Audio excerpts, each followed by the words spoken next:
Okay, guys, I'm reading to you a few slides on flashbacks and how we get triggered, and in the current environment and what's going on in the world, and there's 8 billion of us, and a lot of us have been through childhood trauma that's not been resolved. So with the current events that have been going on, and particularly we started with COVID earlier this year, and I had that myself actually. It lasted 35 days. And it was in self-isolation. It was a very difficult time for myself, being on my own, going through that. And I understand the depth of fear and the sadness now currently into other events with riots going on and death and the trauma that we're all in. So what's happening is that we're all being triggered by things that we've seen that go back to our past, our own history in this lifetime, and as far as I'm concerned, imprints, and then beyond past life stuff. I do work in astrology as well, so I look at the bigger picture. I don't just look at this moment in time now, I look back as well. So I want to show you something that I wrote earlier on YouTube, not YouTube, on my Facebook page, and it just, I like to write, and this came to mind. So in order for us to heal, we have to look at what has been triggered in us. Most of our triggers go back to a childhood event, and not all of us, but I would say that a lot more of us than we realize. I cannot really explain simply, but I do know that 2 years of therapy and looking at my own early trauma and complex PTSD has enabled me, whilst healing myself, which by the way will never be over, but we do acclimatize, it has enabled me to see the hearts of others. So I'll just stop there for a minute. So what I'm trying to say is that as I've been through my own healing, it's opened up my eyes to the bigger picture. And the more that I spoke to others as I was healing, the depth of my own childhood trauma, I began to see that, speaking to girlfriends or whatever, that people that I'd come across who'd been through sexual abuse, and I began to write on my Facebook page, and people stepped up, came forward and said, yeah, I've had that. And we're gaining a voice, all of us, all of our voices matter at this time in history. And I think that human beings, in my view, there is so much good in this world and so much beauty. And that's despite what I've experienced, from going through my own childhood trauma. I can see the beauty in humanity very deeply. And I see a lot of beauty around me as well. I like taking pictures of flowers. I like doing all sorts of things. But anyway, I'm going to keep reading. So the question we want to ask ourselves, so what has been triggered in you seeing what we have seen? So when we look at the current events, or we look at COVID, what has it triggered in us? What is it triggering in us? And if we look back to our early childhood, we're going to find a link there somewhere. And it may be a couple of links, or it may be many, but we're going to see it could be loss, abandonment, betrayal. It could be fear, in so many different ways. But we have to look at our past. We have to look at our childhood history. As we heal, I'm continuing reading, as we heal our memory event, those events worked with, as we heal those, then our own heart begins to soften, and the healing then ripples outward to others. So for me, as I began to do my own inner work, and I saw that other people had been through similar to what I've been through, I began to, blossom, and I began to feel that there wasn't anything wrong with me, that other people are going through the same thing I've been going through, and that I began to see the bigger picture. So, and I recall this, and this is something that Carl Jung wrote. Let me see, don't want to miss the slide. So this is something that Carl Jung wrote. He says, the kingdom of heaven is a primordial condition like paradise, but it is later in time and cannot be reached by regressing, only by going forward. We do not know whether our present order is final. At another level, a new creative solution may be required. So that's Carl Jung. So what he's talking about there, and I have to say that to me, this is not a religious statement that he's talking about, but it's to do with the divine in every single one of us, that we're all divine, and that we're all on this planet, we're going through and helping each other, and we've got our own lessons to learn, and we've got our lessons to unlearn, and we've got trauma to heal in us individually. So the question is, can I change another? Can I change the abuse I received? And that was me talking to myself when I wrote that. Can I change another? No. Can I change the abuse I received? No. So we need creative solutions, and healthy anger is valid. And it has to be healthy anger, and to know that we are grieving and why we are grieving. So all of us, we need to know, why we are grieving, what the healthy anger is about. The loss, abandonment, and betrayal in the world hurts deeply, and I do not know the way forward. I don't know the way forward, but we do have to look for creative solutions so we get to individually self-actualize. So those are my ideas on my own belief systems, and clearly everybody's going to think differently. So I want to look now, these are 13 steps for managing flashbacks, because a lot of us are going to be flashing back to events in our past. And how do we manage them? It's like, for me, I've understanding astrology, evolutionary astrology, I can take an astrology chart and begin to look at the meaning and the definition, and I've been able to objectify my own life and heal through using astrology in part. It's like, psychoanalysis. You look at the symbolism. I'm not saying it's the same as psychoanalysis, but you look at the symbolism, you question the meaning, you question your life, you question where you've been and where you're going, and what are my gifts, what have I got to give to the world, how can I turn my own wound into a gift that makes others' lives better.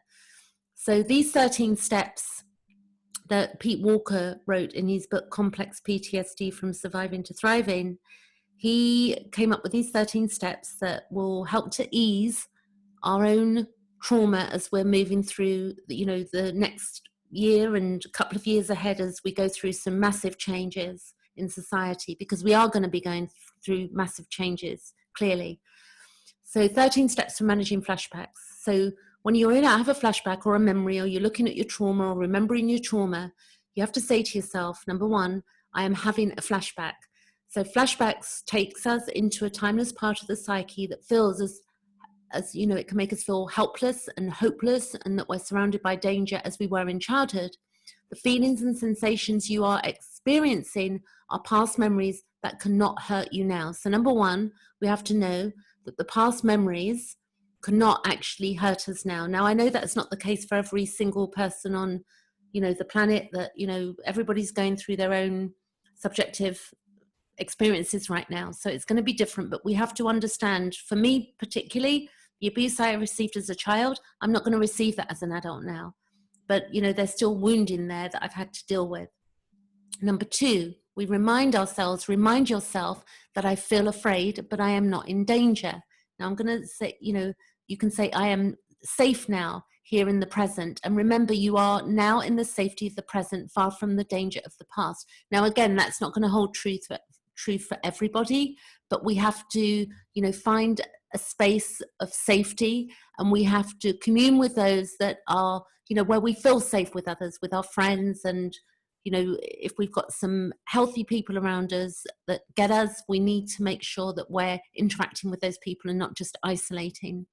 Number three, we have to own your right and need to have boundaries. So remind yourself that you do not have to allow anyone to mistreat you, and you are free to leave dangerous situations and protest unfair behavior. So as humanity as well, we can do that, and we can have our boundaries. So at the moment, we've all got different belief systems of what's going on, and we do well to, know that we can have our own boundaries and our own belief systems, as well as we're figuring out where we're at in the world. We're each a soul, residing in a body. In my view, we're much more than this human body.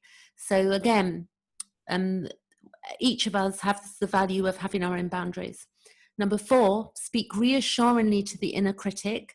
The child needs to know that you love her or him unconditionally, and that she can come to you for comfort, protection when she feels lost and scared. So, we need to build a relationship with our inner child.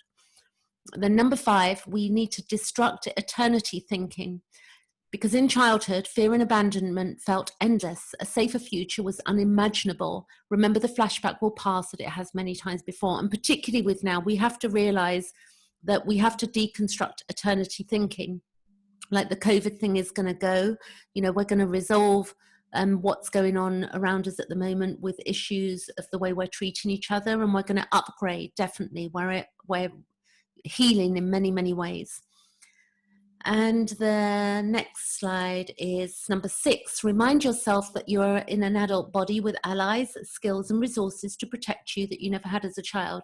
Feeling small and little is a sure sign of a flashback.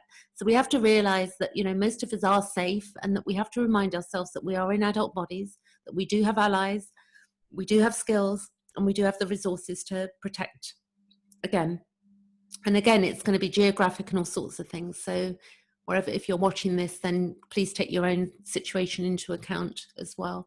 Number 7, we can ease back into the body. Fear launches us into heady worrying or numbing and spacing out. And we can say, A, gently ask your body to relax. Feel each of your major muscle groups and softly encourage them to relax. Tighten musculature sends unnecessary danger signals to the brain. So if we get our bodies to relax, you could use a hypnosis, CD. You find one on or YouTube. You know, go to YouTube and look for hypnosis on a particular subject that you're trying to deal with, because that will help you relax the body, and then that will, you know, relax the brain as well. You know, relax your thinking. He says, B, breathe deeply and slowly.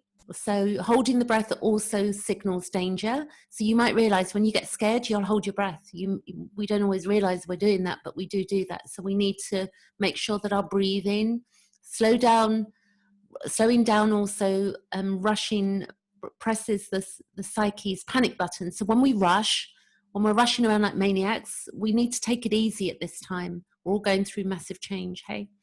And then D, find a place to unwind and soothe yourself. You can wrap yourself in a blanket. He says hold a stuffed animal. I don't have any stuffed animals, but lie down, you know, and just take a bath or a closet and take a nap. And E, feel the fear in your body without reacting to it. So feel that fear, but you don't have to react to it. Fear is just another energy in our bodies that cannot hurt us if we do not run from it or react self-destructively to it. And then we've got number 8, resist the inner critics drasticizing and catastrophizing.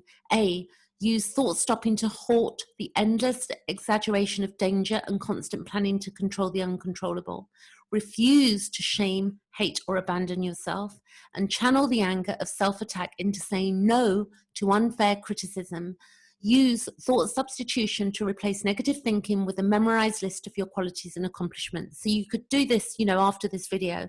Write down 10 beautiful things about yourself or the world, you know, 10 things that really just replace any negative thinking. You know, we can do this. So next slide. Number 9, allow yourself to grieve. Flashbacks are opportunities to release old, unexpressed feelings of fear, hurt, and abandonment, and to validate and then soothe the child's past experience of helplessness and hopelessness. Healthy grieving can turn our tears into self-compassion and our anger into self-protection. So we're grieving collectively, you know, we're not just grieving alone at the moment. There's a lot of grief around, but we have to, again, know why. Why are we grieving? We're grieving the loss of life. We're grieving the loss of our freedom at the moment because of COVID, and it's, you know, a tricky time for all of us. So you're not alone out there. You know, don't think there's something wrong with you if you're not getting on with things, because most people are finding it incredibly difficult. And if you've got PTSD on top of it and you're dealing with your childhood trauma stuff, then, you know, we just have to get to a point of psychoeducation. And, you know, do Zoom meetings with people also, and, you know, join groups that are fruitful to you.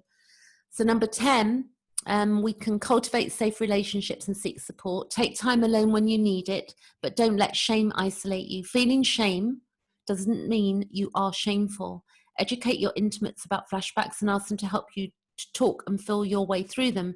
So number 10 at the moment, a lot of people are going to be feeling shame because we're thinking, you know, how should I be thinking? What should I be thinking?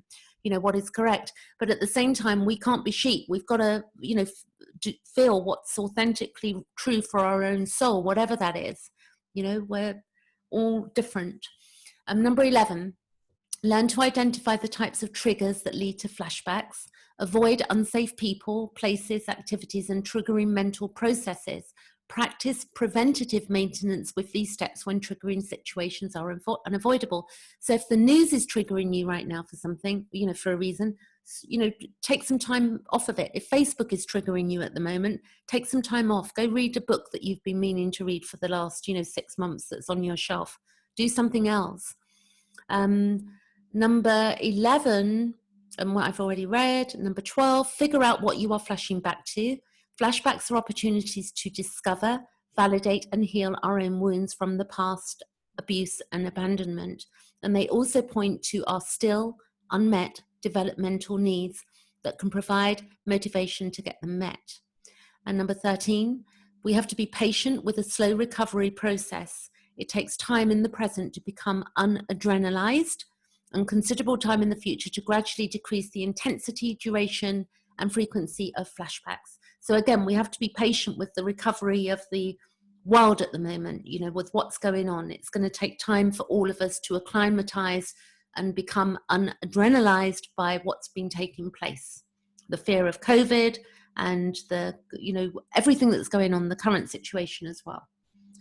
So the next slide is, this is the book that I got those 13 steps for managing flashbacks from. I'll put the list below so you can print off your own copy. You can go to the Pete Walkers webpage and get your own copy.